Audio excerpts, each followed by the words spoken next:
Why is South Korea speeding up the return of US military bases? Are we really supposed to believe that it's not a sign of a rift between the two allies? Here to investigate, I'm Alex Jensen for Korea Now.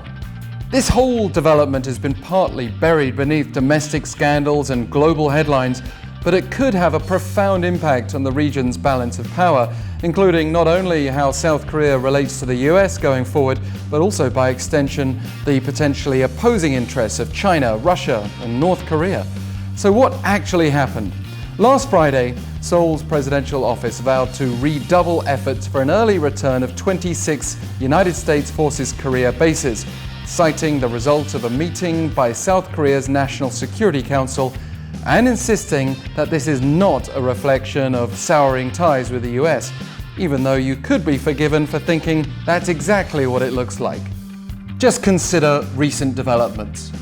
I'm referring to Washington's open disappointment with Seoul for deciding not to renew its US-backed military intelligence sharing deal with Japan, GSOMIA, even though the US has stayed far more neutral on Tokyo's trade curbs against South Korea, which Japan tied to the issue of national security in the first place.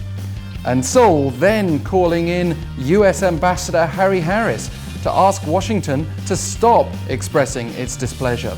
Plus, the American push for the South to pay more for the cost of stationing US troops on the Korean peninsula. And then slightly further on the horizon, we have the expected transfer of wartime operational control over South Korea's military forces from the US to the South by 2022. One could paint the image that we're hurtling towards a new regional alliance structure with more distance between Seoul and Washington. But it's also very possible this is mainly a negotiation tactic. You could say that Seoul is seeking leverage after being itself disappointed by the Trump administration's failure to mediate effectively with Japan. That South Korea does want to maintain strong ties with the US, but without having to concede ground to Japan. That by quickly regaining those military bases, it can use their considerable cleanup expenses when negotiating cost sharing with Washington. And of course, getting back land that had been used by the US has major social and financial benefits. Remember also that Seoul and Washington agreed all the way back in 2003 to relocate 80 bases in South Korea to Pyeongtaek and Daegu. That process is well over half complete already, but there are still around 30,000 American forces here, serving both South Korean and US security interests, not least given the proximity of China.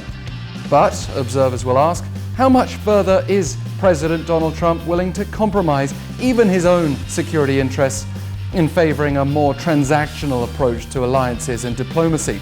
It's this uncertainty that makes Seoul's negotiation position all the more challenging.